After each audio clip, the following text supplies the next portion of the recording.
Soumya alias సౌందర్య 1976 July 18న Satyanarayana మంజుల దంపతులకి ఈమె జన్మించారు. సౌందర్య నాన్నగారు కన్నడ సినీ పరిశ్రమలో రైటర్గా, డైరెక్టర్గా, అలాగే ప్రొడ్యూసర్గా కూడా చేసేవారు. సౌందర్య వారి హై స్కూల్ విద్య కూడా బెంగళూరులోనే చదువుకున్నారు. ఆమె నాన్నగారు సినీ పరిశ్రమలో ఉండడంతో తరచూ వారి ఇంటికి సినిమా వారు వస్తూ ఉండేవారట. సౌందర్య గారు చిన్నప్పుడు ఆమెను చూసి ఒక సినిమాలో బాలనటిగా చేయమని వారి నాన్నను అడిగారట. కానీ ఆయన అందుకు ఒప్పుకోలేదు. సౌందర్య గారు మామూలుగానే వారి నాన్నగారితో ఖాళీ సమయాల్లో డబ్బింగ్ థియేటర్స్కి, షూటింగ్ జరిగే ప్రదేశాలకి, అవుట్డోర్ షూటింగ్స్కి ఇలా వెళ్తూ ఉండేవారట.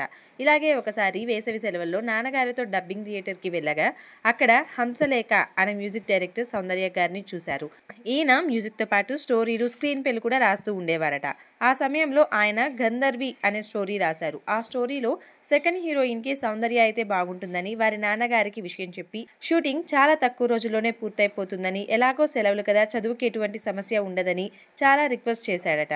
దానికి ఆమె తండ్రి ఆమె వైపు చూడగా ఆమెకి ఇష్టం లేదని అర్థమయ్యి ఇంటికి వెళ్ళి చెప్తా అన్నారట. ఇంటికి వెళ్ళాక వారి ఇంట్లో వారందరూ ఫోర్స్ చేయకుండా ఏమవుతుంది, చేయొచ్చు కదా అని సున్నితంగా చెప్పారట.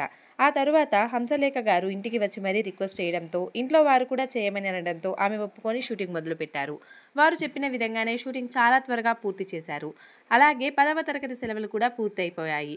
ఆమెకి చిన్నప్పటి నుండి డాక్టర్ కావాలని ఆశ ఉండేదట. అందువలనే ఆమె ఇంటర్లో బైపీసీలో చేరారు. ఆ తరువాత గంధర్వి మూవీ చూసిన డైరెక్టర్ తాను తీయబోయే సినిమాలో సౌందర్య అయితే బాగుంటుందని సత్యనారాయణ గారిని అడిగారట. ఆ అవకాశాన్ని ఆయన కాదనలేక సౌందర్య గారిని అడుగుగా దానికి ఆమె, నాన్న, నేను డాక్టర్ కావాలంటే ఇలాగ మధ్యలో షూటింగ్లు చేయకూడదు నాన్న. అయినా మీరు ఇంతలా రిక్వెస్ట్ చేస్తున్నారు కాబట్టి నా కాలేజీకి ఎటువంటి ఇబ్బంది లేకపోతే నేను తప్పకుండా చేస్తాను అని కండిషన్ పెట్టి ఒప్పుకుందట. దాంతో వారు కాలేజీకి అడ్డు రాకుండా సెలవు రోజుల్లోనో లేదా కాలేజీకి ముందో వెనకో షూటింగ్ తీసుకునేవారు. అయితే సౌందర్య గారు మొదటి నటించిన గంధర్వి కంటే రెండవసారి నటించిన నన్నై తంగి అనే సినిమానే ముందు 1992 ఏప్రిల్ 10వ తారీఖున విడుదలయ్యింది. దీని తర్వాత గంధర్వి 1992 జూలైలో విడుదలయ్యింది. నన్నై తంగి సినిమా చూసిన నిర్మాత త్రిపురనేని మహారథి గారు తన తమ్ముడు త్రిపురనేని వరప్రసాద్ దర్శకత్వంలో తీయాలనుకుంటున్న రైతు భారతం అనే సినిమాలో కృష్ణ గారికి జోడీగా సౌందర్య గారిని అడిగారు. నన్నై తంగి హిట్ అయ్యి మంచి ఆఫర్స్ రావడంతో కాలేజీకి 9 నెలలు మాత్రమే వెళ్లి చదువు మానేసి రైతు భారతం సినిమాలకి డేట్స్ ఇచ్చారు. ఆ సినిమా జరుగుతూ ఉండగానే కన్నడలో మరో 2 అవకాశాలు వచ్చాయి. ఆ సమయంలోనే ఆగ్రహం ఫ్లాప్తో నిరాశ చెందిన శ్యామ్ ప్రసాద్ రెడ్డి గారు 1991లో వచ్చిన ఒక ఇంగ్లీష్ సినిమా చూసి తాను కూడా ఏదైనా గ్రాఫిక్స్తో సినిమా తీయాలని అనుకున్నాడు. ఆ ఆలోచన నుండి పుట్టిన సినిమానే అమ్మోరు. ఆ సినిమా స్టోరీలో అమ్మోరుగా రమ్యకృష్ణ గారు సెట్ అయ్యారు. కానీ భక్తురాలిగా ఎవరిని పెట్టాలా అని ఆలోచిస్తూ ఉండగా బాబు మోహన్ గారు సౌందర్య పేరు చెప్పారట. సౌందర్య గారిని చూసిన శ్యామ్ ప్రసాద్ రెడ్డి గారు ఇన్నోసెంట్ పాత్రకి ఈమైతే చాలా బాగుంటుందని, ఎలాగైనా సౌందర్యనే భక్తురాలిగా పెట్టాలి అని నిర్ణయించుకున్నారట. 1992 జూలైలో తూర్పుగోదావరి జిల్లా అయినవల్లి దగ్గర వై రామారావు దర్శకత్వంలో షూటింగ్ మొదలు పెట్టారు. షూటింగ్ అంతా పూర్తయ్యాక శ్యామ్ ప్రసాద్ గారికి నచ్చలేదట. రాజీ పడడం ఇష్టం లేదు. ఆయన డైరెక్టర్ని మార్చి రావు ప్లేస్లో కోడి రామకృష్ణ గారిని పెట్టి సౌందర్య గారి డేట్స్ మళ్ళీ తీసుకొని రీషూట్ చేశారు. ఇలా ఈ సినిమా షూటింగ్ జరుగుతున్నప్పుడే సౌందర్య గారికి మనవరాలు పెళ్లి, రాజేంద్రుడు గజేంద్రుడు, అమ్మనా కోడల, నెంబర్ 1, మాయలోడు, ఇన్స్పెక్టర్ ఝాన్సీ, అసలే పెళ్ళైన వాణ్ణి, దొంగ అల్లుడు, madam, hello brother, Urmila, top hero, దొంగ అల్లుడు, సూపర్ పోలీస్, రిక్షావాడు, అమ్మ దొంగ ఇలా తెలుగులోనే వరుసగా అవకాశాలు రావడంతో ఆ సమయంలో కన్నడలో పెద్దగా సినిమాలు చేయలేదు. అప్పుడు ఆమెకి 2 తమిళ అవకాశాలు కూడా వచ్చాయట. మొత్తానికి 3 సంవత్సరాలు షూటింగ్ జరుపుకున్న అమ్మోరు పోస్ట్ ప్రొడక్షన్ కూడా ముగించుకొని 1995లో విడుదలైంది. బ్లాక్ బస్టర్ హిట్ అయింది. ఆ సినిమా గ్రాఫిక్స్లో టాలీవుడ్లో వండర్ సృష్టించింది. ఆ సినిమాలో సౌందర్య గారు చేసిన యాక్టింగ్ మాటల్లో మనం చెప్పనవసరం లేదు. ఈ సినిమాలో ఆమె చేసిన నటనకి నంది అవార్డు, ఫిలింఫేర్ అవార్డులు కూడా వచ్చాయి. ఈ సినిమాను తమిళంలో కూడా డబ్ చేశారు. అక్కడ కూడా ఈ సినిమా బ్లాక్ బస్టర్గా నిలిచింది. కానీ ఆ సమయంలోనే ఆమె నాన్నగారు మరణించడంతో సౌందర్య గారు ఆనందంలో కన్నా బాధలోనే ఎక్కువగా ఉన్నారు. నాన్న మరణాన్ని ఆమె తట్టుకోలేకపోయారు. ఒక సినిమాని తానే నిర్మించి నాన్నగారికి అంకితం ఇవ్వాలని ఆమె నిర్ణయించుకున్నారు. ఆ తర్వాత పెదరాయుడు బ్లాక్ బస్టర్ హిట్ అయింది. ఆ సక్సెస్ ఆమెను ఇండస్ట్రీలో ఒక ఎత్తున కూర్చోపెట్టింది. ఫ్యామిలీ సినిమాలకి ఆమె బాగా సూట్ అవ్వడంతో ఆమెకి సక్సెస్ తర్వాత సక్సెస్ వచ్చి పడింది. 1997లో పెళ్లి చేసుకుందాంరా, పవిత్ర బంధం, అమ్మ దొంగ, మా ఆయన బంగారం, ఓసినా మరదల, ఆరో ప్రాణం, అరుణాచలం ఇలా ఆమెకి ఒకే సంవత్సరంలో 7 వరుస సూపర్ హిట్లు వరించాయి. ఆమెని ఆపడం ఏ హీరోయిన్ తరం కాలేదు. ఈ సమయంలో ఆమె క్రేజ్ పీక్కి వెళ్ళిపోయింది. అరుణాచలం అప్పట్లో తమిళంలో ఉన్న రికార్డులను తిరగరాసింది. ఆమె కథలు ఎంచుకోవడంలో చాలా జాగ్రత్తగా ఉండేది.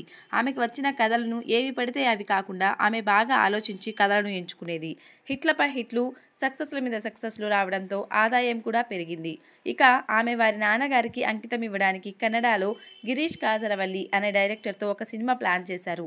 ఎన్నో కథలు విన్నారు కానీ ఆమెకు ఏ కథ నచ్చలేదట.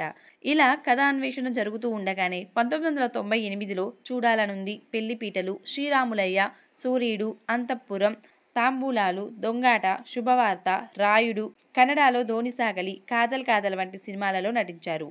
1998లో ఆమె నటించిన 11 సినిమాలలో 9 సూపర్ డూపర్ హిట్లు అయ్యాయంటే ఆమె కథ ఎంచుకునే విధానం ఏ స్థాయిలో ఉంటుందో మనం అర్థం చేసుకోవచ్చు. అంతఃపురంలో ఆమె నటనకి నంది, ఫిలింఫేర్ అవార్డులు వచ్చాయి. కన్నడలో చేసిన ధోనిసాగలి అనే సినిమాలో ఆమె నటనకి కన్నడ స్టేట్ ఫిల్మ్ అవార్డులు లభించాయి. 1999లో వెంకటేష్ గారితో చేసిన రాజా సినిమాలో ఆమె నటనకి 3వ ఫిల్మ్ఫేర్ అవార్డు వరించింది. రాజా తర్వాత సౌందర్య తెలుగులో చేసిన 5 సినిమాలు ఫ్లాప్ అయినా తమిళంలో రజనీకాంత్ గారితో చేసిన సినిమా బ్లాక్ బస్టర్ అయ్యింది. ఈ సినిమానే తెలుగులో నరసింహ పేరుతో డబ్ చేయగా ఇక్కడ కూడా బ్లాక్ బస్టర్ హిట్ అయింది. 2000 సంవత్సరం మొదట్లో చిరంజీవితో అన్నయ్య సినిమాతో హిట్ కొట్టింది. ఆ జోరు కొనసాగుతూనే ఉంది. జయం మనదేరా, నిన్నే ప్రేమిస్తా, మూడు ముక్కలాట, ఆజాద్, రవణ, నాగదేవత, పోస్ట్ మ్యాన్ మొత్తం అన్ని సినిమాలు హిట్ కొట్టాయి. ఇటు సినిమాలు హిట్ అయిన ఆనందం ఒక పక్క, అటు కన్నడలో ఆమె నిర్మించాలి అనుకున్న ద్వీప సినిమాకి కథ దొరకడంతో ఆమె ఆనందానికి హద్దులు లేకుండా పోయాయి. అందరూ ఆమెని గోల్డెన్ హ్యాండ్ అని, ఆమె ఏది పట్టినా జయమే దక్కుతుంది అని అనేవారు. ఆమె కన్నడలో ద్వీప సినిమాలో నటిస్తూనే ఇటు 2001లో ఆమె నటించిన దేవిపుత్రుడు, ఎదురులేని మనిషి, సర్దుకుపోదాం రండి, శ్రీ మంజునాథ, నా మనసిస్తారా, అధిపతి, 9 నెలలు వంటి 11 సినిమాలు విడుదలయ్యాయి. 2002లో కన్నడలో తన సొంత బ్యానర్లో నటించిన ద్వీప బ్లాక్ బస్టర్ హిట్గా నిలిచింది. ఈ సినిమాలో ఆమె నటనకి కన్నడ స్టేట్ గవర్నమెంట్ అవార్డుతో పాటు ఫిల్మ్ఫేర్ అవార్డు కూడా వచ్చింది. వీటితో పాటు బెస్ట్ సినిమాటోగ్రాఫర్గా national award, Kannada state government అవార్డులు కూడా వరించాయి. ఈ సినిమా ఆమె వారి నాన్నగారికి అంకితం ఇచ్చారు. అప్పటికే ఆమె 110కి పైగా సినిమాలు చేశారు. ఇంత పేరు, డబ్బు సంపాదించిన తర్వాత సమాజానికి ఏదైనా చేయాలని అని ఆమె అనుకున్నారు. భారతీయ సంస్కృతి వెనుకబడిపోతుందని, దానిని తరువాత తరాలు మర్చిపోకూడదని వాళ్ళ వదిలితో కలిసి సంస్కృతి భారతం అనే కార్యక్రమం మొదలుపెట్టి వారి గ్రామంలో అన్ని పండుగలకు ఆవు పేడతో కల్లాపి చల్లి ముగ్గుల పోటీలు నిర్వహించేవారు. ఆ పోటీలో పాల్గొనేవారు ఖచ్చితంగా సాంప్రదాయ దుస్తులే ధరించాలట. వారి అన్నయ్య అమర్నాథ్ సహాయంతో వారి నాన్నగారి పేరు మీద సత్యనారాయణ విద్యాలయ అనే 3 పాఠశాలను నిర్మించి పేద విద్యార్థులకు అన్ని వసతులతో కూడిన విద్యను అందించారు. వారి అమ్మగారు చిన్ననాటి స్నేహితుడైన రఘు సాయంతో ఒక అనాథాశ్రమం స్థాపించారు. ఇలా కుటుంబంలో ఒక్కొక్కరి సహాయంతో ఒక్కొక్క సేవా సంస్థ స్థాపించి ఆ బాధ్యతలను వారికి అప్పగించి ఆర్థిక సహాయం మాత్రం ఈమె అందించేవారట. 2003లో తమిళంలో 2 సినిమాలు, తెలుగులో సీతయ్య, ప్రేమ దొంగ, శ్రీ రేణుకాదేవితో పాటు మలయాళంలో మరో సినిమా చేశారు. అప్పటికి తెలుగు సినీ ఇండస్ట్రీకి కొత్త కొత్త హీరోయిన్లు రావడంతో ప్రవాహంలా వస్తున్న ఆమె అవకాశాలు కొద్దిగా తగ్గుముఖం పట్టాయనే చెప్పుకోవచ్చు. ఆ తరువాత వారి బంధువైన రఘుని 2003లో పెళ్లి చేసుకున్నారు. ఈయన బంధువు, అలాగే ఫ్యామిలీ ఫ్రెండ్ కావడంతో చిన్నప్పటి నుండి సౌందర్య గారి ఇంటికి వస్తూ ఉండేవారట. సౌందర్య గారు హీరోయిన్ అయిన తర్వాత కూడా వారి అభిప్రాయాలు ఒక విధంగానే ఉండడంతో పెద్దలు వారికి వివాహం జరిపించారు. ఈమె మరింత సంఘ సేవ చేయాలని, దానికి రాజకీయ రహదారైతే బాగుంటుందని, బీజేపీ సిద్ధాంతాలు బాగా నచ్చడంతో 2004లో బీజేపీ పార్టీలో చేరారు. బీజేపీలో చేరాక తెలుగులో 2 సినిమాలు, శ్వేతనాగు, శివశంకర్ ఒప్పుకున్నారు. అయితే ఈ సినిమాలలో శ్వేతనాగు సినిమా కంప్లీట్ చేయగా మోహన్ బాబు గారితో చేసిన శివశంకర్ సినిమా సగం సినిమా పూర్తి చేసి మిగతాది ఎలక్షన్ పూర్తి అయ్యాక చేస్తామని చెప్పారు. 2004లో ఎలక్షన్ సమయంలో ఆదిలాబాద్లో జరుగుతున్న మీటింగ్లో ప్రచారం చేయడానికి సౌందర్య గారిని రమ్మన్నారు. ఆమె 2004 ఏప్రిల్ 17న బెంగళూరులో విమానాశ్రయంలో తనకు కేటాయించిన హెలికాప్టర్లో ఎక్కారు. అప్పటికి సౌందర్య గారు 5 నెలల గర్భిణి. ఆమెతో పాటు వారి అన్నయ్య అమర్నాథ్ గారు కూడా హెలికాప్టర్లో ఎక్కారు. 11 గంటల 5 నిమిషాలకు హెలికాప్టర్ గాలిలోకి ఎగిరింది.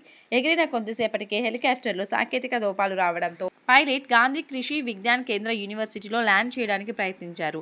ల్యాండ్ అవ్వడానికి దాదాపు 100 అడుగుల దూరంలో ఉంది అనగా హెలికాప్టర్ అదుపు తప్పి దాని ముందు భాగం భూమికి తగిలి పల్టీ కొట్టి ఫైర్ అయిపోయింది. అందులో ఉన్న సౌందర్య గారు, వారి అన్నయ్య అమర్నాథ్తో పాటు అందరూ అక్కడికక్కడే మరణించారు.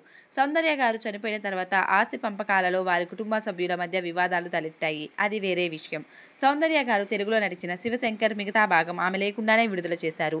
బాలకృష్ణ గారు సౌందర్యాన్ని ద్రౌపదిగా పెట్టి నర్తనశాల అనే సినిమా మొదలుపెట్టారు. అది కూడా మధ్యలోనే ఆగిపోయింది. కన్నడలో ఆమె చివరిగా నటించిన ఆప్తమిత్ర విడుదలై బ్లాక్ బస్టర్ హిట్గా నిలిచింది.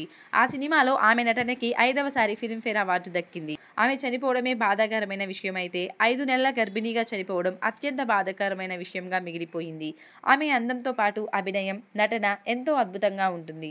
ఆమె ఆన్ స్క్రీనే కాదు, ఆఫ్ స్క్రీన్లో కూడా చాలా ఉన్నతమైన వ్యక్తిగా ప్రవర్తించేవారు.